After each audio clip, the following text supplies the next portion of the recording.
Karena seseorang dengan bersyukurlah itu mampu untuk mengabdi kepada Allah secara baik.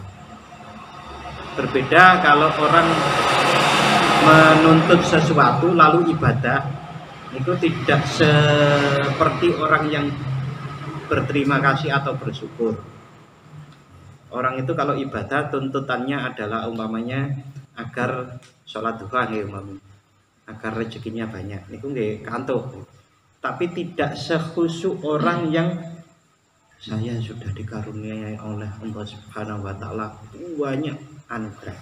Maka sholatnya itu lebih khusyuk, lebih berkualitas daripada orang-orang yang sholatnya karena menuntut sesuatu.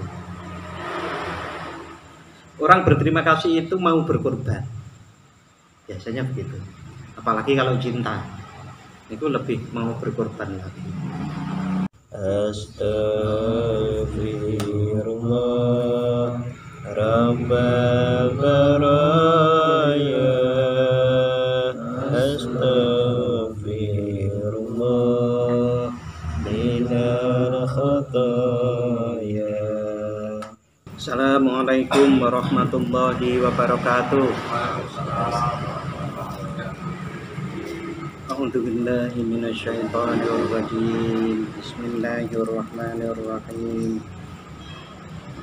Ila hadratin nabiyil mustafa sayyidina wa maulana Muhammadin sallallahu alaihi wasallam wa ila mu'alifatil kitab al-Imam al-Jalalain wa Syekh Muhammad Jamaluddin Ahmad wa Syekh Amanullah Abdul Rahim wa walidaina wa jami'i masyayikhina fiddin wa Muhammad.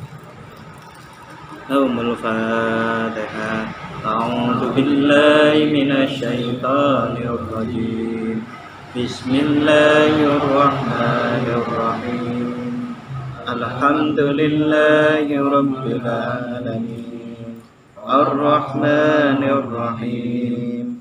Maliki yaumiddin. Iyyaka na'budu wa iyyaka nasta'in. Ihdinas siratal mustaqim. Siratal ladzina an'amta 'alaihim ghairil maghdubi 'alaihim waladdallin. Amin. Raditu billahi rabban wa bil islami dinan wa bi Muhammadin nabiyyan wa rasulan. Rabbi zidni ilma warzuqni fahman.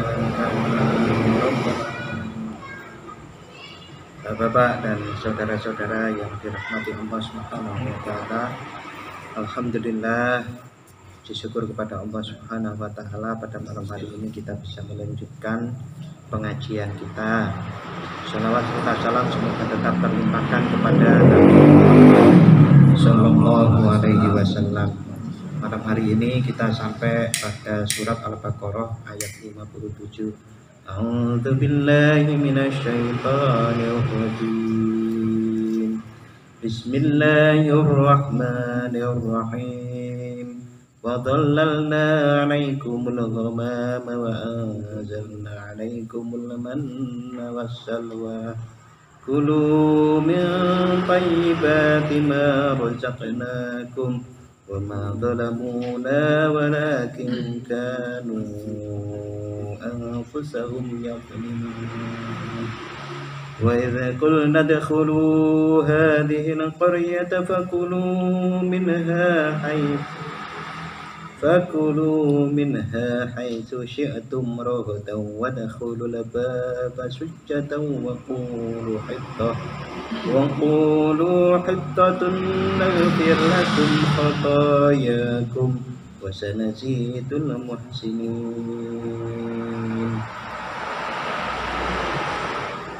Ini masih menjelaskan runtutan dari Allah Subhanahu wa taala mengingatkan melalui Nabi Muhammad, mengingatkan kepada kaum Bani Israel yang ada di Madinah. Artinya guys, sebetulnya kaum Bani Israel sampai sekarang terus diingatkan oleh Al-Quran. Karena Al-Quran ini juga sebagai pedoman kita, maka kita harus mengambil pelajaran iktibar dari kisah-kisah seperti ini. Setelah kemarin kaum Bani Israel dengan sombongnya, dengan tidak tahu dirinya, memohon kepada Nabi Musa untuk diperlihatkan Allah secara terang-terangan kasat mata. Tuh, kemudian semua mati, setelah mati dihidupkan kembali. Yang menarik sebetulnya kalau kita memeriksa akhir-akhir ayatnya nih. Akhir ayat 53, tapi diperiksa sami-sami. La'allakum tashkurun. Oh, 52. 53 la'allakum tahtadun. Nggih, yang 55 wa antum tanzurun. Oh niki berarti 52 la'allakum tashkurun, 53 la'allakum tahtadun, 56 la'allakum tashkurun. Dari banyak akhir-akhir ayat ini menunjukkan la'allakum tashkurun, bersyukur itu sangat penting. Cara bersyukur itu adalah dengan melihat kisah hidupnya sendiri maupun kisah hidup kelompoknya. Kalau dalam konteks ini kan kisah hidup kelompok atau umat Bani Israel itu. Karena seseorang dengan bersyukurlah itu mampu untuk mengabdi kepada Allah secara baik. Berbeda kalau orang menuntut sesuatu lalu ibadah, itu tidak seperti orang yang berterima kasih atau bersyukur. Orang itu kalau ibadah tuntutannya adalah umpamanya agar sholat duha ya umpamanya, agar rezekinya banyak, itu nggih kantuk. Tapi tidak sekhusyuk orang yang saya sudah dikaruniai oleh Allah Subhanahu wa taala banyak anugerah, maka sholatnya itu lebih khusyuk, lebih berkualitas daripada orang-orang yang sholatnya karena menuntut sesuatu. Orang berterima kasih itu mau berkorban, biasanya begitu. Apalagi kalau cinta, itu lebih mau berkorban lagi. Sekarang yang berikutnya 57. Dan ingatlah ketika, ini kalau dikontekskan dengan ayat sebelumnya, dan ingatlah ketika Allah memberi naungan alaikum kepada kalian semua al-ghamama dengan mendung, atau satarnakum bisakabi ar-raqiqi. Satarna kami telah menutupi, satarnakum menutupi kalian semua bisakabi dengan mendung ar-raqiqi yang tipis, min harri syamsi dari panasnya matahari, fitih di padang ti, wa anzalna alaikum dan kami telah menurunkan untuk kalian semua fihi di dalam di padang ti al-manna, menurunkan al-manna minuman, wasalwa dan salwa. Manna dan salwa, huma manna dan salwa itu adalah at-taron jabina, yaitu dua hal yang manis. Ada yang mengatakan as-salwa itu buah, ada yang mengatakan kalau al-manna itu minuman. Minuman manna dan buah as-salwa. Namun ada juga yang berpendapat al-manna was-salwa itu wat-toiru, as-salwa itu at-toiru asimaniyu, yaitu burung yang gemuk. Bitakfifil mim, dengan meringankan huruf mim, wal qasri dan mengqasarnya. Wa qulna, dan kemudian kami berkata, kulu, wahai kaum Bani Israel, makanlah min thayyibati, dari makanan-makanan yang thayyib, yang baik, yang bagus, ma razaqna, yang telah kami anugerahkan kepada kalian. Wala tadakhiru, dan janganlah kalian menyimpan makanan-makanan itu, wa wa fakafaru, dan kemudian kalian kufur nikmat, an-nikmata, mengkufuri nikmat, wa addakhara, dan menyimpan, wangqata'a, dan memutus, anhum, dari kalian semuanya. Jadi Allah memberikan anugerah lagi kepada kaum Bani Israel untuk diingat agar bersyukur, yaitu dengan diiup-iupi mendung. Kalau mendung di padang pasir niku kan luar biasa nih. Padang pasir niku panasnya biasanya sampai 40 lebih. Maka saat mendapatkan mendung untuk menaungi itu adalah kenikmatan yang luar biasa. Mungkin kalau kita di Indonesia tidak terlalu merasakan ya. Di Indonesia kan masih banyak pohon, tidak terlalu panas. Tetapi kalau di sana itu panas sekali. Nek pun panas sejam, lalu kemudian dapat naungan mendung, itu kan bersyukurnya malah banget. Alhamdulillah. Apalagi kalau 2 jam, mesti alhamdulillahnya lebih banget. Orang Indonesia niku karena sering-sering niku tidak seperti itu, maka bersyukurnya kalau mendapatkan iupan mendung kan badan banget. Tetapi Allah akan menggunakan macam cara yang lain untuk menguji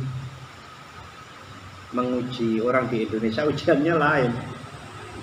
Kalau di padang pasir mendapatkan naungan mendung itu, bersyukur enggak kan?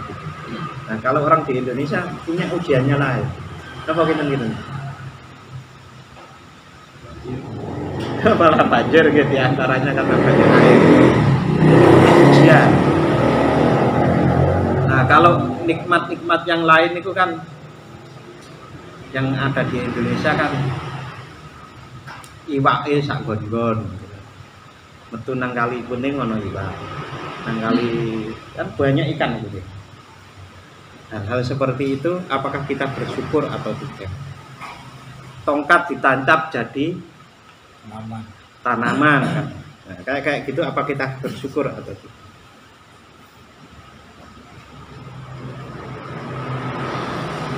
Kemudian Allah Subhanahu wa taala menurunkan al-manna dan salwa. Pernah kaum Bani Israel itu di dalam perjalanannya kan kelaparan. Lalu Allah niku menurunkan al-manna dan salwa itu. Nah, Bapak-bapak dan saudara-saudara yang saya hormati, hal seperti itu yang terjadi niku kelihatan mata, ketok moto. Mereka itu tahu bahwa tidak selayaknya menurut logika ada manna dan asalwa yang langsung tersedia. Lalu kemudian ada mendung, nggak ada mendung, tiba-tiba Nabi Musa alaihissalam berdoa ada mendung. Itu kan memperlihatkan betapa Allah Subhanahu wa taala memberikan anugerah. Kok masih belum bisa bersyukur, bahkan menuruti egonya sendiri, keinginannya sendiri, dengan tetap mempertahankan kebanggaannya dan tidak mau beriman kepada Rasulullah SAW. Kulu, dan kemudian makanlah wahai Bani Israel dari apa-apa yang baik dan jangan menyimpannya. Lah niki di sini niku enten menyimpan. Jadi mungkin niku aturan saat itu nggih. Kalau aturan Bani Israel pada waktu itu dikasih anugerah rezeki al-manna dan salwa itu, kemudian tidak boleh menyimpannya.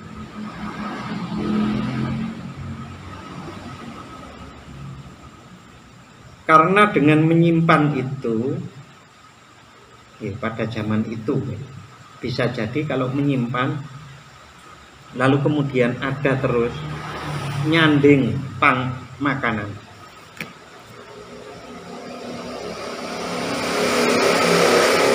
Kalau nyanding makanan itu kan menyebabkan orang bisa mudah lupa. Bisa, orang itu kan bisa lupa, terlena kadang-kadang dan seringkali begitu kalau orang itu mendapatkan rezeki banyak. Di lain ayat Allah Subhanahu wa taala berfirman bahwa ada orang yang kalau lagi kesulitan itu doanya itu ya-ya'o. Ya-ya'o itu ndongone tenanan. Pangeran Allah gitu kan. Tapi saat kemudian itu anugerah itu turun, nah, mereka itu lupa, dan lupanya itu seakan-akan tidak pernah berdoa yang seperti itu kepadanya. Ya Allah, kalau yang sakit, wah robi banget gitu umpamanya gitu. Tapi kalau sudah sembuh, lupa. Sering orang itu seperti itu. Nah, maka ada bahasa ingat kepada Allah atau zikrullah niku kan ingat yang seperti itu. Pada waktu saya susah, saya doanya seperti itu. Ya Allah, nggak ada yang bisa menolong kecuali Engkau gitu. Kalau sudah selesai itu dapat pertolongan, ya bukannya Allah dilupakan, tetap ingat Allah, mengingat hal-hal seperti itu, sehingga kita itu bersyukurnya bisa terus menerus.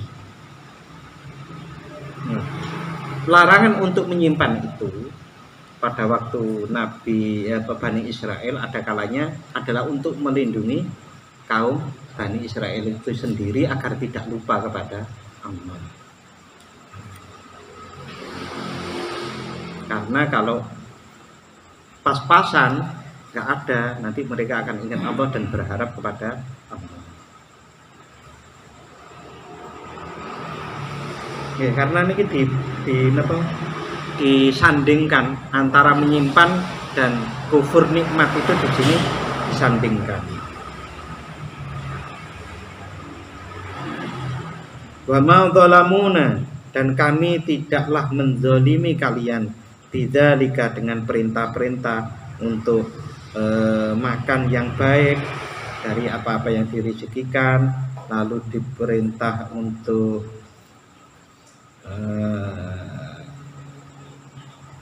tidak menyimpan itu.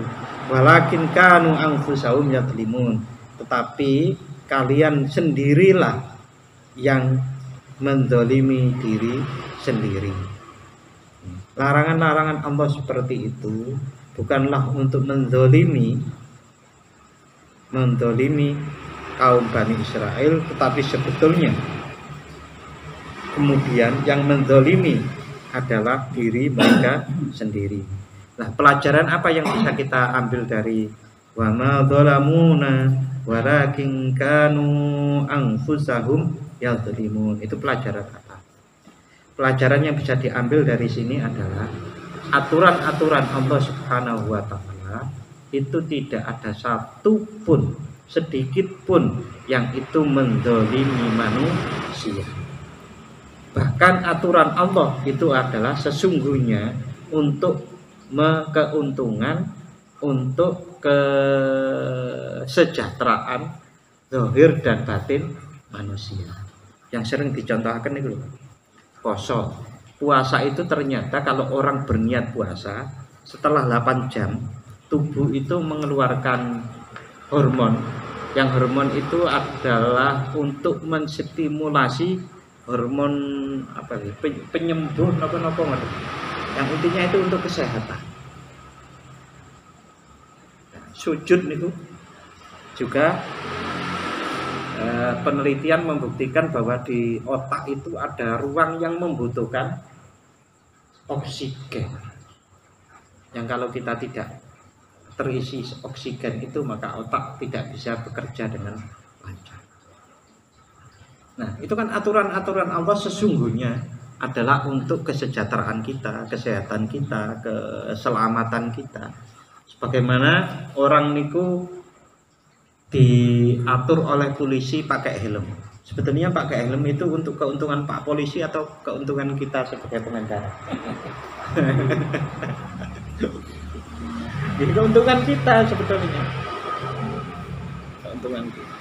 Begitu juga sholat, zakat, puasa, haji, apapun lah itu. Hal-hal yang merugikan manusia secara besar itu biasanya akan dihukumi untuk ditinggalkan, namanya haram itu. Yang memberi keselamatan, kesejahteraan yang besar, yang penting niku namine wajib itu. Nah, nanti yang lainnya ada sunnah, ada makro kayak gitu. Karena madorotnya kalau makro itu kecil. Kalau sunnah niku manfaatnya kecil. Artinya ada standar minimalnya. Kalau kita itu umpamanya mengendarai sepeda motor, ya kita bannya itu harus ukurannya 25 apa? Ukuran angin itu apa? Antarnya apa enggak? PSI. Ukuran angin itu Pak. Nek berat itu kan gram, nek ukuran angin itu apa? Nah, ada standar minimal lah. Standar minimalnya manusia itu untuk sehat, sejahtera itu adalah rukun iman, rukun Islam dan ihsan. Wah Pak, kok kula mboten ngertos umpamane manfaatnya dari ihsan niku pripun. Nah, niku sing salah yang salah bukan ihsannya, aturan Allahnya, tetapi kemampuan kita memahaminya yang masih belum gaduh, belum nyampe. Kok kemanfaat buat saya nih, kok saya nggak mengerti ya. Mengapa Allah Subhanahu Wa Taala niku kalau haji diminta muter-muter ke Ka'bah, putar-putar Ka'bah, namanya apa? Tawaf gitu. Namanya tawaf. Itu manfaatnya apa? Nah, sebetulnya ada manfaatnya, hanya gitu, manusia itu seringkali belum gaduh. Nah, sekarang ini umpamanya, dulu kalau kita diceritakan bahwa nanti di akhirat itu semua apa yang kita lakukan diperlihatkan kepada kita. Nah, merekam berikut. Saat ini kan pun gampang itu jawabnya. Iya, jawabnya kan gampang sekali. Kita itu setiap saat itu bisa merekam. Bahkan orang tidak ada yang nyuruh mawon merekam dirinya di medsos. Pagi saya makan ini. Itu hari-hari ini gampang, mudah untuk menjelaskan itu, bahwa akan diperlihatkan ke kita semuanya nanti. Mulut yang biasanya berseneng dusta, lidah yang tidak bertulang itu dikunci kan di surat Yasin itu. Maka tangan akan berbicara, kaki akan berbicara. Tidak ada satupun yang mendolimi manusia. Nah Pak, kalau ini umpamanya kita jadi wanita, aduh, kok aturan kok laki-laki boleh poligami, itu kan mendolimi wanita. Katanya seperti itu bagi orang-orang yang belum tahu saja. Sekarang ini sudah banyak bukti bahwa wanita di dunia ini 4 kali bahkan lebih banyak rasionya dibandingkan laki-laki. Nah itu saja kan, karena kalau dibiarkan wanita itu tidak menikah, itu kan ya, kasihan satu ya, gampangannya akal kasihan. Yang kedua, nah nikah nanti kan terus membuat perkara-perkara yang lain, umpamanya seperti itu. Nah, itu kan manfaat-manfaat yang seringkali manusia belum nyampe gitu. Ini ditegaskan, walakin kanu anfusahum yadzlimun. Tetapi kalianlah yang menzalimi diri sendiri. Li'anna wa balahu alaihim. Karena sesungguhnya perbuatan-perbuatan atau tingkah mereka itu merugikan kepada mereka. Wa idh qulna lahum, kemudian ingatlah wahai Bani Israel, tatkala kami mengatakan kepada kalian ba'da khurujihim minati, setelah keluar dari padang ti. Nah, di padang ti ini ada beberapa penafsir Al-Quran yang menceritakan di padang ti itu Nabi Musa dan kaum Bani Israel itu tersesat. Jadi berputar-putar nggak bisa keluar dari padang ti. Nah, ada yang mengisahkan bahwa tersesatnya mereka di padang ti itu karena ada seorang raja, bukan Fir'aun kan sudah tenggelam ini. Nah, itu seorang raja yang dilalui oleh Nabi Musa dan kaum Bani Israel itu takut kalau Nabi Musa dan kaumnya itu akan menyerang kerajaan. Nah, kerajaan itu kemudian mencari orang alim, orang yang doanya mudah dikabulkan oleh Allah. Orang alim ini kemudian diminta untuk mendoakan agar Nabi Musa dan kaumnya Bani Israel itu tidak menyerang negara itu. Salah satu caranya dibuat tersesat di padang ti. Nah, yang berdoa ini, yang mudah berdoanya dikabulkan kepada Allah itu sebetulnya dekat kepada Allah. Tetapi waktu diminta doa itu, yang pertama dia menjawab nggak mau, tetapi kemudian di pembantu raja ini cara membujuknya melalui istri. Jadi orang yang doanya mudah terkabul ini, dikenal mudah terkabul ini punya istri.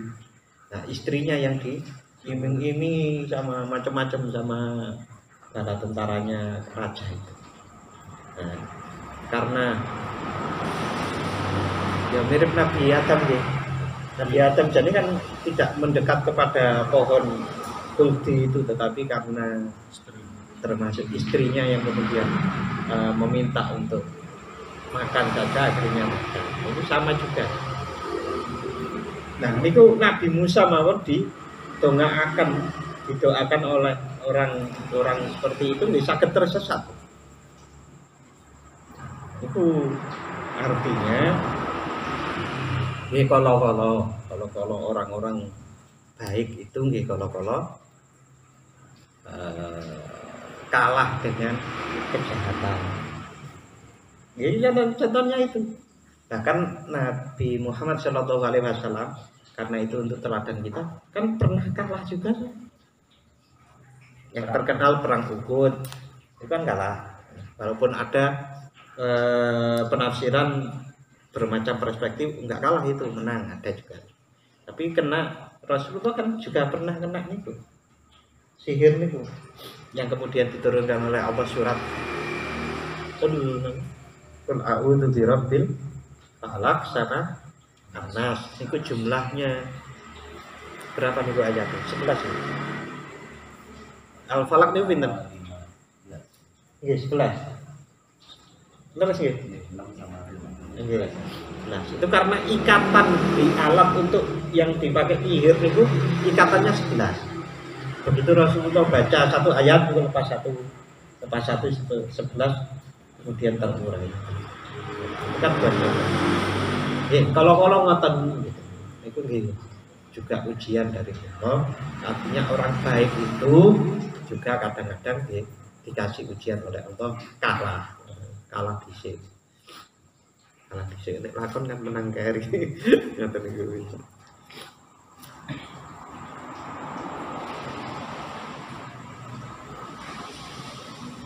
Udkhulu hadhil qaryah. Masuklah wahai kaum Bani Israel ke desa ini. Desa yang dimaksud adalah Baitul Muqaddas, yaitu Baitul Muqaddas. Sekarang berarti sekarang sebutannya Baitul Maqdis.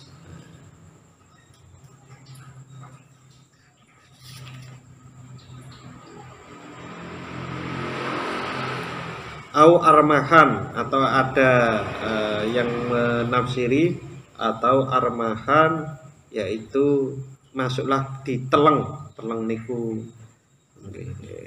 masuk lebih dalam. Baik kulna,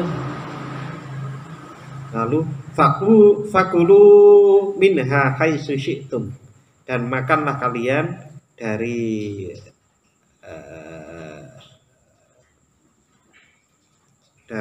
makanlah kalian minha dari desa itu, yaitu Baitul Muqaddas tadi, haitsu syi'tum, dengan cara bagaimanapun kalian mau. Raghadan wasi'an, dengan seluas-luasnya, la hajarofi, yang tidak ada batas di dalam makan itu. Oh, okay. Jadi tadi itu diminta membatasi makan. Pas di yang pertama tadi, janganlah kalian itu makanlah yang baik-baik saja, jangan menyimpan. Nanti kalau sudah sampai di desa itu, di Baitul Muqaddas, kamu makanlah seluas-luasnya.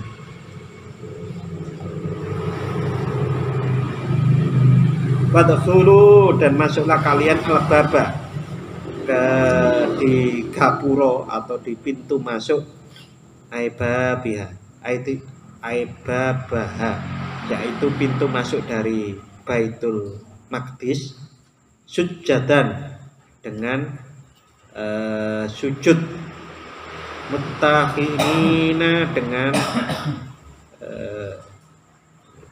sujud niku masuk sambil sujud kan boten saged. Jadi yang dimaksud sujud di sini itu adalah tunduk. Wakulu, dan katakanlah pas masuk itu, hittatun,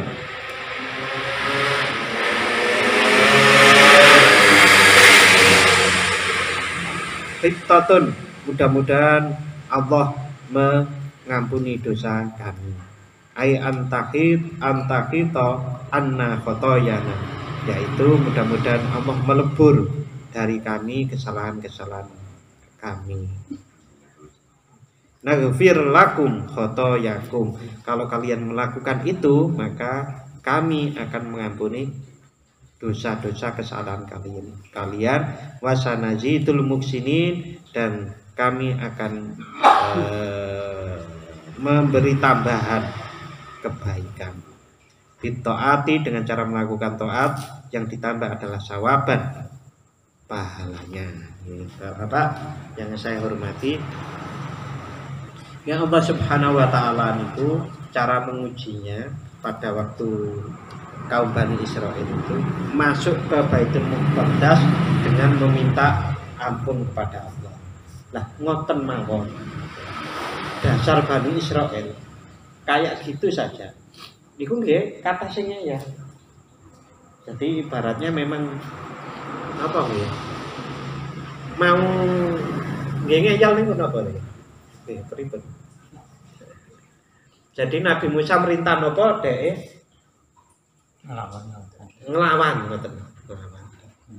Nggih, tidak tunduk, tidak patuh. Nah, sampai masuk pintu dengan tunduk, dengan mengucapkan ya Allah ampuni kami. Niku kok angel. Niku kan yang menyebabkan angel apa? Egonya, atau memang imannya yang tidak tebal, imannya tidak kuat. Oke, Bapak dan saudara-saudara saya hormati, mudah-mudahan Allah Subhanahu wa taala memberikan pemahaman kepada kita atas kisah-kisah seperti ini, agar kita terhindar dari perilaku maupun sikap yang sebagaimana Bani Israel seperti ini. Mudah-mudahan bermanfaat. Kita akhiri dengan membaca doa. Bismillahirrahmanirrahim. Allahumma inni astaghfiruka ma 'allamtanihi wa atubu ilayya wa hajati ilaihi wa la tusilihi ya rabbal alamin. Al-Fatihah. A'udzu billahi minasyaitonir rajim.